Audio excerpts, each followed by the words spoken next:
Ladies and gentlemen, His Excellency, the President of the Republic of the Philippines, Benigno Aquino III.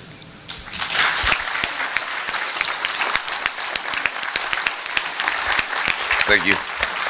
Thank you. Good morning. Please sit down. Secretary Albert Del Rosario, His Excellency, Canadian Ambassador Neil Reeder and Mrs. Reeder, Senator Tobias Enverga and Mrs. Enverga, Ambassador Leslie Gatan, Undersecretary Maria Teresa Martinez, Assistant Secretary Carlos Soreta, participants of the 2014 Winter Escapade, fellow workers, government, honored guests. Mga minamahal ko po kababayan, magandang umaga po sa inyo lahat. Does anybody mind if I speak in Tagalog? Okay, thank you. If you notice I had the teleprompter removed, that means I didn't like the speech that they prepared today. I think it failed to convey a lot of the sentiments I want to express. And unfortunately, now I have to do it extemporaneously, and I'm still composing portions of it. Anyway, let me start out with them. Marami hong problema ang bansa natin. Pero talagang parang napakarami nung share naman natin sa problema. At paminsan-minsan, nagkakaroon tayo ng, Pilipino pag madali raw humumiti, para naghahanap ng pagpapatawa, di ba? Para kung ano man dinadaanan, medyo mapagaanan ang ating pinagdadaanan. So, alam naman ho nyo siguro, text capital raw ang Pilipinas. No? At last week, may natanggap akong text. Baka nabalitaan nyo, meron ho tayong kasalukuyang issue tungkol doon sa PDAFO, Priority Development Assistance Fund. Na kung sa di umano, meron mga ilang membro ng gobyerno ang inabuso itong bondong to at ibinulsa. Sa gitna po ng kontrobersyang to ay may isang aling ngalan, Miss Napoles. Okay. Ngayon, ang pinadala sa akin text ay ganito nakalagay. Yung maalaala mo kaya na programa, gagawin raw isang episode, buhay ni Mrs. Napoles. So natural, dumating yung mga scriptwriter, in-interview si Mrs. Napoles, at itinanong na iba't ibang detalye. Sa bawat tanong po ng mga scriptwriter, ang sinasabi raw ni Mrs. Napoles, hindi ko maalala yan. May tinanong na ibang bagay, wala akong maalalang ganyan. Pagkatapos ng 5 o 6 na oras sa kaka-interview, pa nasusulat yung scriptwriter, hindi na po matutuloy raw yung episode ng maalala mo kaya. So, ganda naman napatawa ko kayo maski pa paano. Naalala ko tuloy nung kami na-exile, nasa Boston. Tatay ko napakahilig manood ng news. Yung lahat ng stasyon, kung kakayanin niya, dinadaanan niya yung news program. Sa Boston po nung panahon na yun, meron pa isang stasyon na binobroadcast yung news in Spanish. So yung inulit na news in Spanish, pinapanood rin niya. At yung una kong karanasan sa winter po kasi, ay nangyari ng mga panahon to. At ako po'y talagang giniginaw ng husto at shivering. Yung bahay ho namin kasing tinitiran sa Boston, ginawa 1929. Ngayon po yung insulation science, tila iniisip pa lang noong 1929. No? So meron po yung tawag yata ring radiator. No? Pag tinitignan ko, kako display purposes lang pala to. Baka hindi man yung tinatanong. Nung ako po'y natutulog doon, sabi ng suggestion, multiple layers of clothing. So, syempre, underwear, tapos thermal underwear, tapos may jogging pants, may sweater, kuminsan may down jacket, ng sleeping bag na nasa ilalim ng blanket at comforter. At yung pag nakapasok na ho kayo sa inyong kama at medyo mainit-init na, at inutusan kayo, parang hirap na hirap kayong uulitin yung buong proseso. Anyway po, ang nagbibigay comfort sa akin nung panahon na yun, tila yung wind patterns tsaka yung temperature nagmumula sa Canada at pinainit naman talaga na po ninyo bago umabot sa Boston. Kaya maraming salamat po sa inyo, nabawasan yung ating pinagdaanan doon. Hindi ko po kasi sukat akalain na dito po sa Malacanang, matutuwa akong i-welcome ang escapists. Kaya ako napalitan yung talumpati. Alam mo nyo, pag escapist, kadalasan katabi ko si Secretary Laila de Lima ng Department of Justice. At pinupuri natin yung nakahuli. Pero anyway po, let me get to some more serious matters. Typhoon Haiyan, or Yolanda was really bad. And it came on top of several crises. No? You had the Zamboanga siege, you had the Bohol, Cebu earthquake, you had Santi in between them before Yolanda struck. And then now you have Agaton. And Agaton is the latest low-pressure area that transformed itself into a tropical depression that fortunately dissipated again into a low-pressure area and hopefully reconfigure itself into a tropical depression. The Philippines is visited by about 20 typhoons every year. And we have gone a long way. No?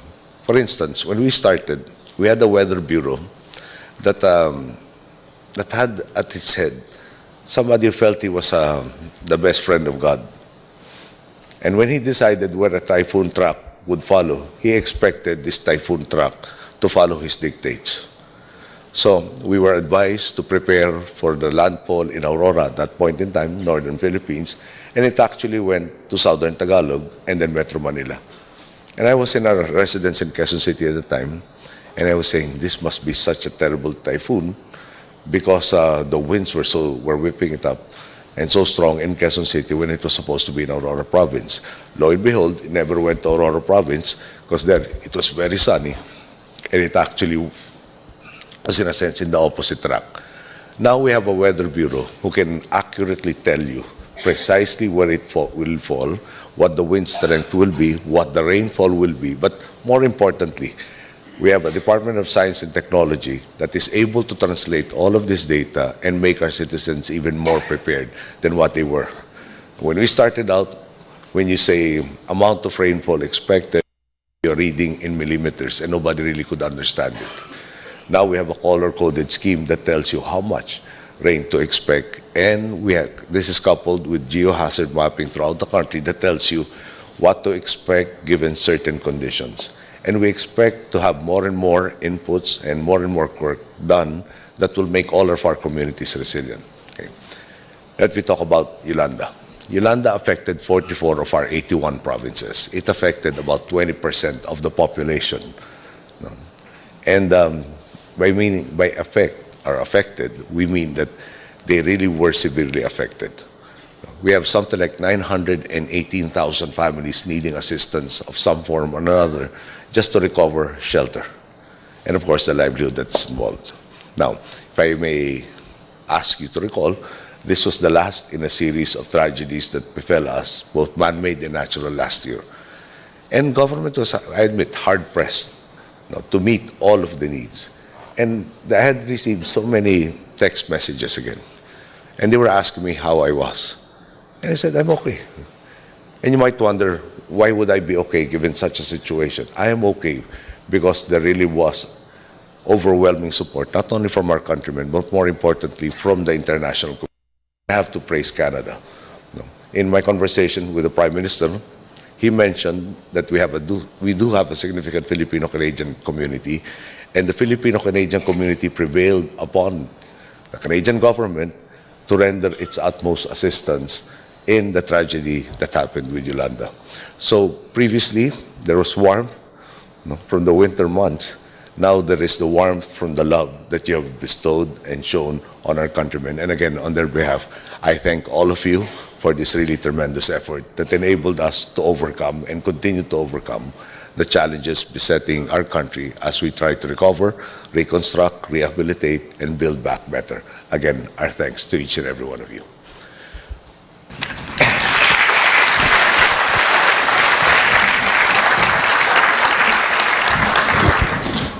To those of you who have not been back to the country in quite a while, I think you will notice that there are significant changes in our country today.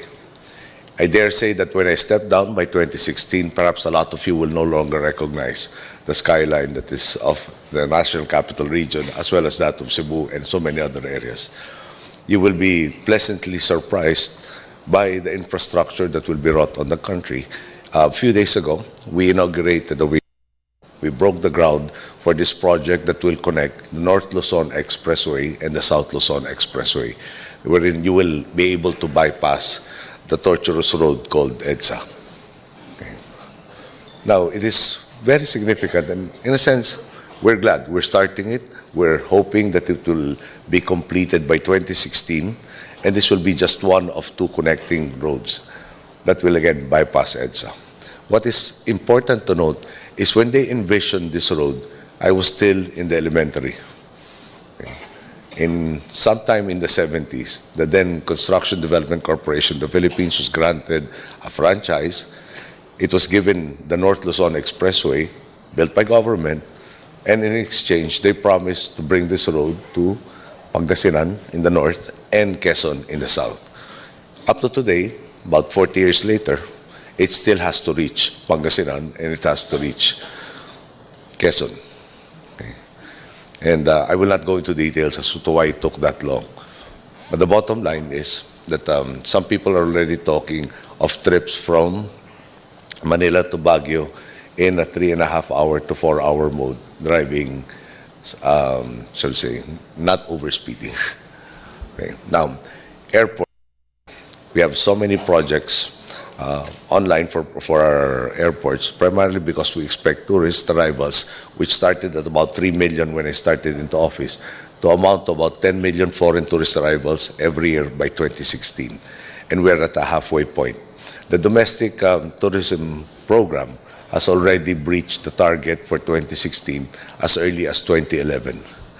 So that has necessitated practically doubling the targets by 2016. And I'm confident that we will reach that.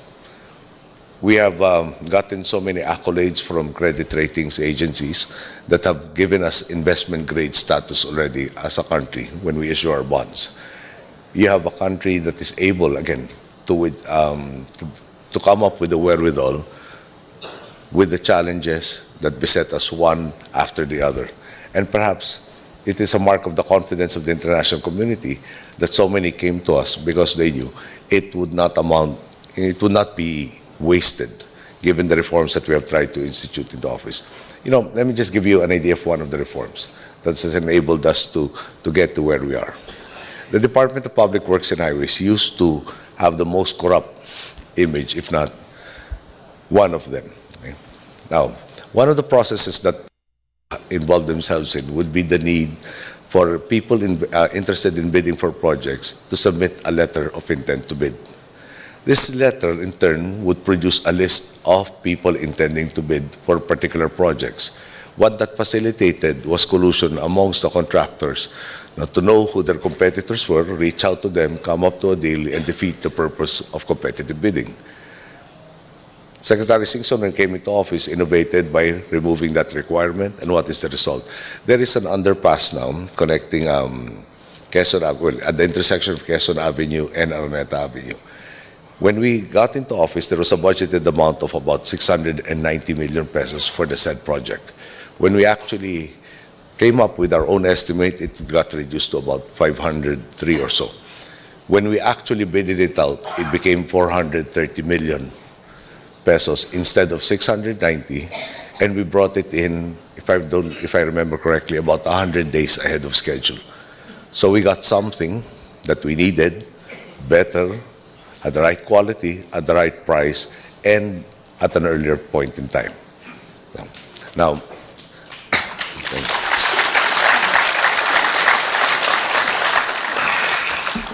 I had a battle cry of kung walang korap, walang mahirap.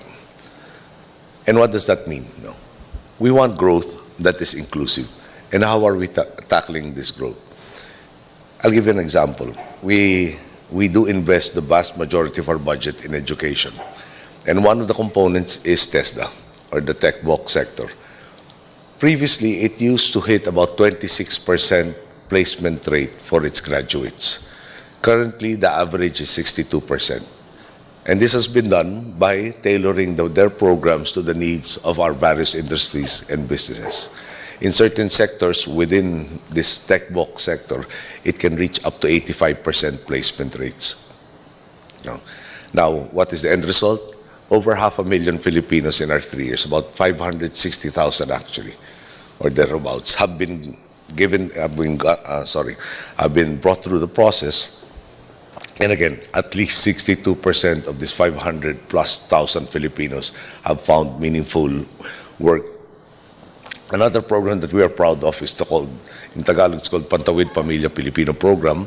It's called the Conditional Cash Transfer Program in English. And the only requirement is keep your children in school, you will receive a stipend from government. This is about 4.3 million families already by now, targeting the bottom quintile of our population. This year, we will expand the program to cover students in the high school arena. There is a recent study that says graduating from high school brings a premium of 40% in your income earning capabilities over that of elementary school graduates. The school backlog program of 66,800 classrooms that we needed when we started has been completed by the end of 2013, and Brother Armin Luistro of DepEd managed to produce not 66,800, but he was so proud to report to me that they produced 66,813. Hopefully, in this case, the 13 extra happening in 2013, will be, shall we say, the hallmark of what to expect. You will get more and more from this government and its good governance. So, my friends, I don't want to talk too long, but I guess what I really just want to say is, like a lot of Filipinos, and I guess you, when you left our shores, you looked at the future in the country and said, the future doesn't look that bright. And I've always wondered, and perhaps most especially when we were living in exile, the country is so blessed. With natural resources, we're blessed with location, we're blessed with the people so resilient and so talented and so creative. And one had to ask and wonder, why can't we make that good future here? Why does a Filipino wanting a good future have to go abroad, be separated from family, and really pick up the roots with all the hardships that entails? And I'm here to tell you that this is changing. In our 3.5 years of governance, you will see a transformation in the attitude of our people, a can-do attitude that perhaps manifested itself most clearly during the recent Yolanda episode. When I was asked, how are you? And I kept replying, I'm okay. And perhaps I should have expounded, I'm okay because the people I serve really bring me so much honor and so much pleasure in that given any tragedy, they really can pick themselves up, sometimes literally the day after, and proceed to reconstruct and rehabilitate their own lives instead of dwelling on their misfortune. People who will have so many challenges but will never be bowed, but instead always exhibit the fight so typical of our race and our countrymen. So, my friends, I'd like to welcome you again, retracing your roots, showing perhaps that your efforts towards alleviating the plight of our countrymen has not been in vain. And perhaps with a little amount of pride, hopefully your stay here will truly be more fun because you have seen a Philippines transformed. Thank you. Good day.